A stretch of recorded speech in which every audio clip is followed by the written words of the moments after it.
Cuando hablamos del petróleo parece que queda clarito, ¿verdad? El petróleo, ¿no? Cuando hablamos de la hidroenergía, la cuestión parece más compleja, pero está allí, hace parte del cotidiano de ustedes, del cotidiano de todos los paraguayos en realidad, porque no hay ningún paraguayo que esté ajeno a lo que pasa o a lo que va a pasar en Itaipú, para bien o para mal, ¿no? De eso estamos hablando, de distribución de rentas, así como en los países petroleros, ¿verdad? Y los países que consumen petróleo, se habla también de disputa sobre quién se va a apropiar de esas rentas petroleras. En el caso nuestro estamos hablando cómo nos vamos a distribuir las rentas hidroeléctricas. De eso estamos hablando, ¿no? Finalmente. Y estas cuestiones geopolíticas en el ámbito internacional evidentemente buscan resolverse entre partes, diríamos así, entre sujetos de derecho público internacional que son los países, ¿sí? Pero también existen organismos internacionales que facilitan o no esa relación, ¿no? En el caso de América Latina, nosotros tenemos varios organismos regionales de energía, donde el tema de Itaipú es un tema que en este momento debe ser llevado a estos foros internacionales, las discusiones en lo que corresponda. En lo que corresponda. Tenemos el CIER, ahí está la ANDE, ¿no? ARPEL, ahí está Petropar, ¿no? World Energy Council, ahí están algunos jubilados viejitos, ¿no? Y no tan viejitos, ¿verdad? ¿No? Jóvenes, ¿no? Hubo un cambio aquí. Hubo una refundación. Una refundación con los jóvenes. El año pasado, con el gobierno anterior. Se le desplazó a los viejitos entonces, ¿no? Se le desplazó a los viejitos, pero el evento se hizo en Itaipú, que era el socio fundador del WEC. Exacto, capítulo paraguayo, ¿no? Sí. Pero en realidad el WEC es un organismo que se dice que es privado, ¿no? En realidad, pero es una mezcla, porque ahí están todos los grandes ingenieros y grandes administradores de empresas de energía que se jubilaron en el mundo, digo, ¿no? Y inversionistas, ¿no? Es decir, es un club bastante interesante en el que Paraguay tiene que estar presente, ¿no? Me hablaba de viejitos por Tony Adam, ya fallecido en memoria, ¿no? Zoilo Rodas Rodas, ¿no? En fin. CEPAL de Naciones Unidas y OLADE. Y OLADE puedo hablar un poquito más, pero no voy a hablar tanto. Simplemente decirles que el tratado internacional que dio origen a OLADE es del año 1973. Y había una cláusula del tratado de OLADE, de fundación de OLADE, que dice protección de los recursos naturales energéticos de América Latina y que los países tienen que ser solidarios en esa protección de los recursos naturales energéticos de la región, de los países de la región, respetando la soberanía, etcétera, ¿no? Es decir, el OLADE era en su origen era un organismo altamente político desde el punto de vista, diríamos así, de reunión de ministros, porque es la asamblea que dirige a la organización. Desde el punto de vista de Secretaría Permanente es técnica, porque tiene que brindar cooperación técnica, ¿no? Entonces, estos son organismos que existen y en el ámbito mundial, esta disputa, diríamos así, entre productores y consumidores de petróleo se refleja en estos dos organismos. En la OPEP, que es de la década de 1960, Organización de los Países Exportadores de Petróleo, que tuvieron un rol fundamental en 1973, año de la firma del Tratado de Itaipú, en el noviembre, con el embargo petrolero, ¿no? Que dio origen al shock de los precios del petróleo, ¿no? Aumentaron enormemente, una subida así de 3 para 10, ¿no? $3 el barril para 10, 12 dólares el barril, en cuestión de días, ¿no? La OPEP, entonces, el organismo de los productores de petróleo, y existe el International Energy Forum, con sede en Arabia Saudí, que reúne a los productores y a los consumidores de petróleo, ¿no? El gran trabajo de estos señores en el foro es información estadística, transparencia. Ellos buscan la transparencia en las producciones, en los precios, en fin. Hay un trabajo muy grande hecho por el JODI, JODI significa Iniciativa para la Información Petrolera. Muy bien. Y llegamos finalmente. Hay otras organizaciones también. Hay otras. Estas son las que. Hidroeléctricas, del agua. Hay muchísimas otras. Está la Agencia Internacional de Energía, que es de la ODCE, ¿no? Hay varias, ¿no? Mencioné solamente estas como ejemplo, ¿no? Más hablando del tema petrolero, ¿no? En realidad, ¿no? Y de energía en general. Y aterricemos ahora en la cuenca del Río de la Plata, una cuenca que nos interesa particularmente, ¿no? Es una cuenca en la que están las principales ciudades de estos países. Fíjense, de los países que hacen parte, son 5 países que están presentes en la cuenca. Es una cuenca importantísima. Fíjense nomás la superficie de la cuenca hidrográfica, la cuenca del Río de la Plata, ¿no? Es de 3.2 millones de kilómetros cuadrados. ¿Alguien sabe cuánto tiene Europa en kilómetros cuadrados? Europa occidental, 4. Es decir, solamente la cuenca del Río de la Plata ya es prácticamente como una Europa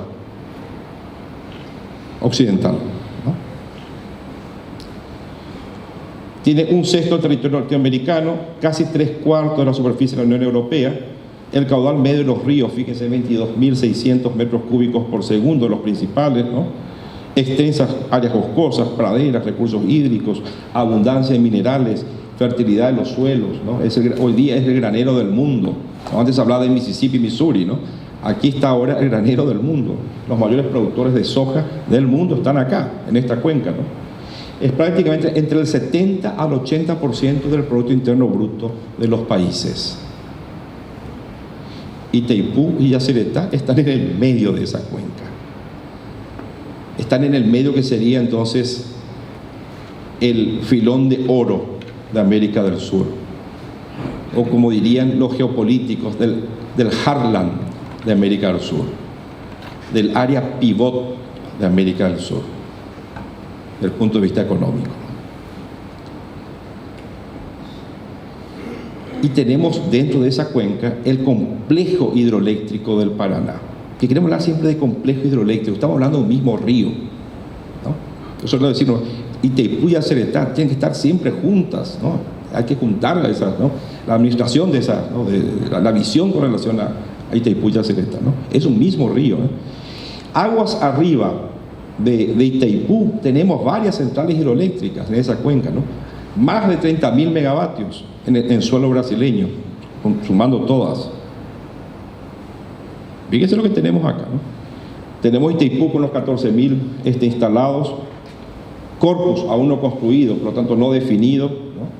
Yacyretá con 3.100, pero en el futuro, si se llega a construir su embalse de compensación en Itatí, Tacorá, por ejemplo, ¿no? Se podría entonces instalar 10 unidades generadoras más que están ya incluidas en el Tratado de Yacyretá. Y entonces elevar en 1.500 megavatios a 4.600 prácticamente megavatios la capacidad instalada en Yacyretá, que sería una central ya diferente, ¿no? Una central más de punta, es decir, más para potencia, que es lo que nos representaría a nosotros mayor problema en el futuro, a Paraguay, digo, no tanto de energía, sino de potencia, ¿no? Y bueno, y el embalse de compensación de Yacyretá en Itatí, Tacorá también puede ser maquinizado, ¿no? Y ahí está un proyecto de entre 1.600 a 2.000 megavatios, ¿no?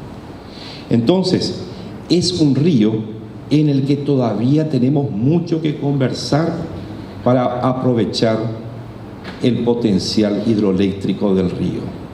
Entonces, las cuestiones que tienen que ver con negociación no están ultrapasadas, no están sobrepasadas desde el punto de vista u obsoletas, digamos así, sino que están vigentes. Ahora, el actor en esa historia con el que tenemos que conversar es Argentina, el actor principal. No sé si va a ser el único, pero el actor principal va a ser Argentina.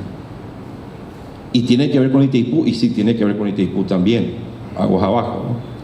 Porque ustedes muy bien saben, ¿verdad?, aquí los técnicos, que mientras no se construya Corpus, la restitución de aguas acá en Itaipú, ¿no?, la caída es una caída excelente, ¿no?, diríamos así, que ayuda a que esta capacidad instalada por turbina de 700 megavatios cada una sea inclusive mayor.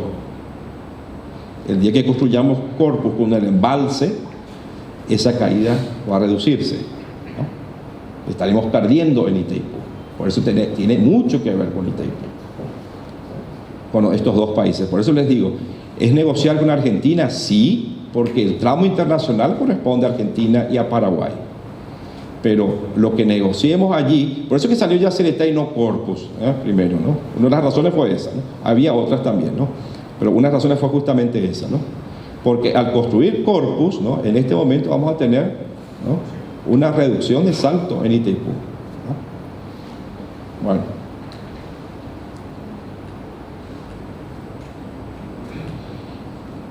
Y aquí hay cuestiones, tengo, ¿cuánto? ¿Una hora y media más? ¿Sí? Una hora y tal vez podemos hacer una charla, ¿no? Así que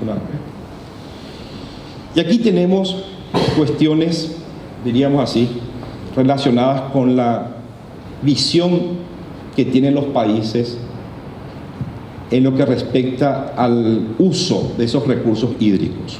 Y esto ustedes ya saben, ¿no? Esa rivalidad entre Argentina y Brasil, en límites que ustedes vieron allí, ¿no?, en cuestión de territorios, de recursos naturales, de disputa por recursos naturales entre Argentina y Brasil, se manifiesta en el río también. Y hay una realidad allí que es muy diferente para Argentina y para Brasil. Brasil es un lugar de naciente de los ríos, en la cuenca del río de la Plata, por la meseta central. ¿Sí? ¿Brasil qué es? Una meseta central donde está Brasilia, no por acaso está Brasilia. Brasilia está en la triple frontera de las cuencas del río Amazonas, del río San Francisco y de la cuenca del Plata. Brasilia fue estratégicamente diseñada en la triple frontera de esas tres cuencas: la cuenca del río San Francisco, la cuenca del Amazonas y la cuenca del Plata, la meseta. Entonces Brasil es el país donde se dividen las aguas, ¿no? Y por lo tanto es un país donde le interesa, por ser un país de aguas arriba, le interesa lo que se llama la soberanía absoluta sobre el uso de esas aguas.